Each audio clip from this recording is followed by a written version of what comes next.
Black and Hispanic unemployment rates reached record lows, and the differentials between these rates and the white unemployment rate narrowed to their lowest levels on record.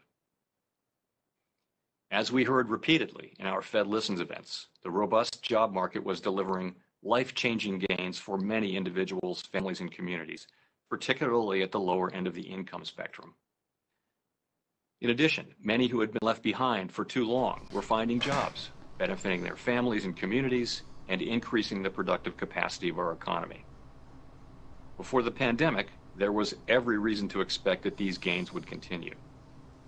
It is hard to overstate the benefits of a strong labor market, a key national goal that will require a range of policies in addition to supportive monetary policy. Fourth, the historically strong labor market did not trigger a significant rise in inflation. Over the years, forecasts from FOMC participants and private sector analysts routinely showed a return to 2% inflation, but these forecasts were never realized on a sustained basis. Turn this down a little bit and welcome you to another financial update. It is August 27th. It is 6:17 a.m. West Coast time. I am caffeinated, and I figured I'd just go right into it. I knew Jerome Powell was speaking, and I mean, I don't know if you've been listening to this. Like, I don't give a crap about how certain races are doing and certain other races, but he's making this bullshit leftist excuse as to why he is about to authorize a lot more money printing. Basically, what's happening here, if you don't know, is that Jerome Powell is about to loosen the restrictions on inflation. We always have about a 2% target here in the United States per year. It's about to get loosened up, so we could see some very, very bad things. And a lot of people think hyperinflation could be the thing, where like your money's completely worthless. But I've also been hearing that no matter what they do, no matter how hard they try to print their way out of this mess, that we're going to see major deflation. Like, this is like, it's not good either way. You definitely don't want to, if in a situation of hyper deflation, you do not want your money sitting in the bank. They will not give it to you. You will try to go to the banks with a million other people. It's called a run on the banks. Nobody's going to let you take that money out. It's the banks. They own it. They're not going to give you your cash. I don't understand. I don't know what that means when trying to order goods online or going to the grocery store and paying with Visa, linked to your debit account. But it's a bad situation. Either way, a reset has to come. This is going to lead to a major catastrophe worse than 1929. They're going to have to do some kind of a financial reset, which is what we talked about. Let's see what he's saying. And inflation expectations. This dynamic is a problem because expected inflation feeds directly into the general level of interest. Turn it up a little bit. Well-anchored inflation expectations are critical for giving the Fed the latitude to support employment when necessary without destabilizing inflation. But if inflation expectations fall below our 2% objective, interest rates would decline in tandem. In turn, we would have less scope to cut interest rates to boost employment during an economic downturn, further diminishing our capacity to stabilize the economy through cutting interest rates. We have seen this adverse dynamic play out in other major economies around the world and have learned that once it sets in, it can be very difficult to overcome. We want to do what we can to prevent such a dynamic from happening here. So we're just going to print everything. These changes to the economy in mind. The review had 3 pillars: a series of Fed Listens events held around the country, a flagship research conference, and a series of committee discussions supported by rigorous staff analysis. As is appropriate in our democratic society, we have sought extensive engagement with the public throughout the review. The Fed Listens events built on a long-standing practice around the Federal Reserve System of engaging with community groups. The 15 events involved a wide range of participants: workforce development groups, union members, small business owners, residents of low and moderate income communities, retirees, and others, to hear about how our policies affect people's daily lives and livelihoods.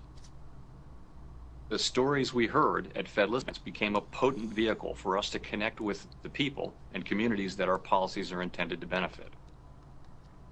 One of the clear messages we heard was that the strong labor market that prevailed before the pandemic was generating employment opportunities for many Americans who in the past had not found jobs readily available. Thank you, President Trump. From the importance of achieving and sustaining a strong job market, particularly for people from low-income communities. God, it's annoying. The research conference brought together some of the world's leading academic experts to address topics central to our review. And the presentations and robust discussion we engaged in were an important input to our review process. Finally, the committee explored the range of issues that were brought to light during the course of review in 5 consecutive meetings beginning in July 2019. Analytical staff work put together by teams across the Federal Reserve System provided essential background for each of the committee's discussions. Our plans to conclude the review earlier this year were, like so many things, delayed by the arrival of the pandemic. When we resumed our discussions last month, we turned our attention to distilling the most important lessons of the review in a revised statement on run goals and monetary policy strategy. The federated structure of the Federal Reserve, reflected in the FOMC, ensures that we always have a diverse range of perspectives on monetary policy, and that is certainly the case today. Nonetheless, I am pleased to say that the revised consensus statement was adopted today with the unanimous support of committee participants. Our new consensus statement, like its predecessor, explains how we interpret the mandate Congress has given us and describes the broad framework that we believe will best promote our maximum employment and price stability goals. Before addressing the key changes in our statement, let me highlight some areas of continuity. We continue to believe that specifying a numerical goal for employment is unwise because the maximum level of employment is not directly measurable and changes over time, for reasons unrelated to monetary policy. The significant shifts in estimates of the natural rate of unemployment over the past decade reinforce this point. In addition, we have not changed our view that a longer-run inflation rate of 2% is most consistent with our mandate to promote both maximum employment and price stability. Finally, we continue to believe that monetary policy must be forward-looking, taking into account the expectations of households and businesses and the lags in monetary policy's effect on the economy. Thus, our policy actions continue to depend on the economic outlook as well as the risks to the outlook, including potential risks to the financial system. I got it, guys. I'm going to stop this now, and I do want to read this all. This is the key points from what he's saying. Updated 3 minutes ago. Fed Chairman Powell announced a new major shift to allow average inflation targeting. That means the central bank will be more inclined to allow inflation to run higher than the standard 2% target before hiking interest rates. So they're going to keep interest rates low. It's all in an effort to keep the market propped up. I don't think it can work, guys. I really don't think they're going to be able to print their way out of this. In addition to the inflation change, the Fed changed its approach to employment in a way that will focus at the lower end of the income spectrum. Whatever that means. All in all, not good. Money printer go brrr. It's just never going to stop, guys. But let's read the article from CNBC. The Federal Reserve announced a major policy shift Thursday, saying that it is willing to allow inflation to run hotter than normal in order to support the labor market and broader economy. In a move that Chairman Powell called a robust updating of Fed policy, the central bank formally agreed to a policy of average inflation targeting.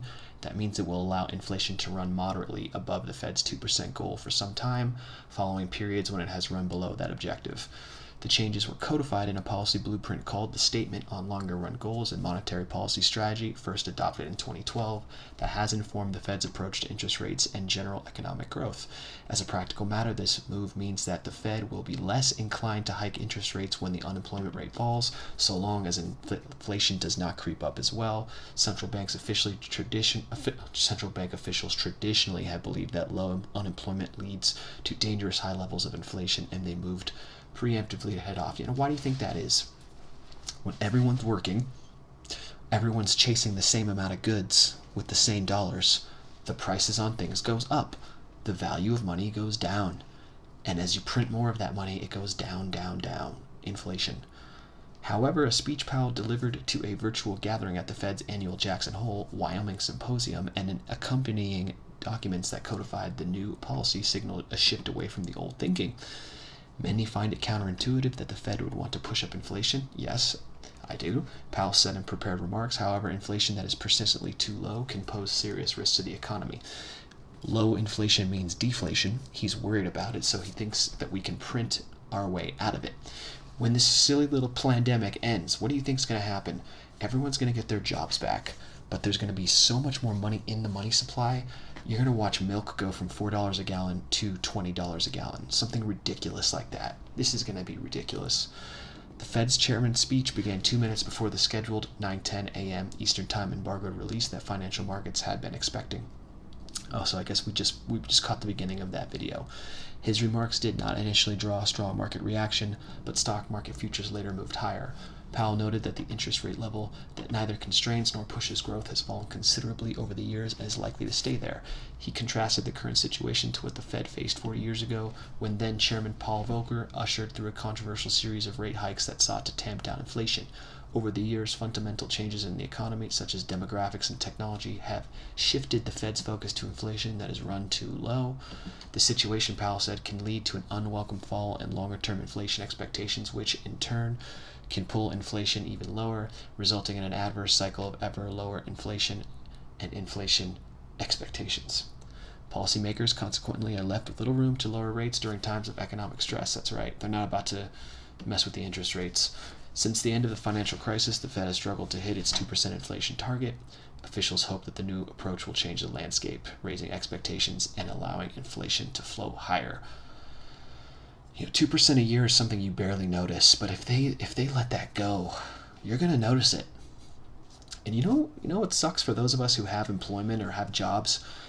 The salary you get paid, the hourly rate, it doesn't change with inflation. If you're making $20 an hour today, well, you're going to be making $20 an hour next year. Your employer is not going to hook you up with a pay raise. You're going to have to find a new job that's going to be more adjusted to the situation. In addition to the shift on inflation, the Fed also announced a policy tweak that changes the approach to employment. The new language says the approach to the job situation will be informed by the Fed's assessments of the shortfalls of employment from its maximum level. The prior language referred to deviations from the maximum level. While the change appears to be a matter of verbiage, Powell says it is significant. This change reflects our appreciation for the benefits of a strong labor market, particularly for many in low and moderate income communities, he said. This change may appear subtle, but it reflects our view that a robust job market can be sustained without causing an outbreak of inflation. We'll see. The Fed has expressed concern about the impact the coronavirus pandemic has had on these least able to shoulder it. So the change to language represents a move to address the situation as the economy recovers. Powell said the Fed will not set a specific goal for the unemployment rate, but rather will allow conditions to dictate what it considers full employment. Previous Fed forecasts had expected inflation to rise well ahead of 3.5%, generational low that unemployment had hit prior to the pandemic, but that did not happen. Interesting. Powell said that Fed remains of the belief that 2% inflation is still the proper target over time.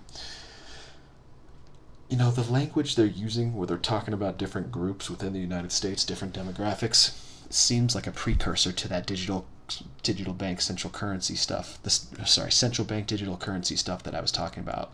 I believe it was on Saturday. Because when they start talking about how we're going to help out different groups, imagine it's not going to come as much of a shock when they say, well, certain groups are not doing well, so we're about to give you these certain groups digital dollars in their digital bank accounts. It's all scary shit if you ask me. But the Fed has announced that they're going to let the money printer go brrr. They're going to print money, try to get themselves out of this situation. I think either we're going to see hyperinflation or we're going to see massive deflation that they cannot stop.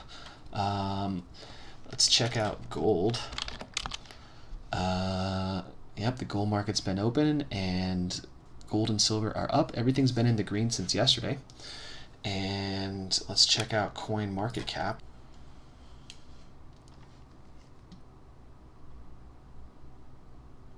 Pretty much stagnated. It's gone down a little bit since where it was yesterday. depending on where you look, Polkadot is coming out of nowhere. Whoops. Okay, let's try to find it. P-O-L-K. Wow. It's not even on the main page here, but on other market caps, it's like the 5th coin. Watch out for that thing. Thing seems like a scam. Anyway, guys, a little bit of a different kind of video today since we jumped right into a live announcement from Jerome Powell. Keep your eye on gold and silver and crypto, as people have just been told officially that inflation is about to be unrestricted or let loose. Therefore, people are going to be looking at stores of value. Having cash is just literally not going to serve them well. So they're going to likely go into crypto, but more likely gold and silver, and real estate. Although the real estate market is considered a huge bubble, but we'll see. Thanks for that. Let me know what you think. Have a good day.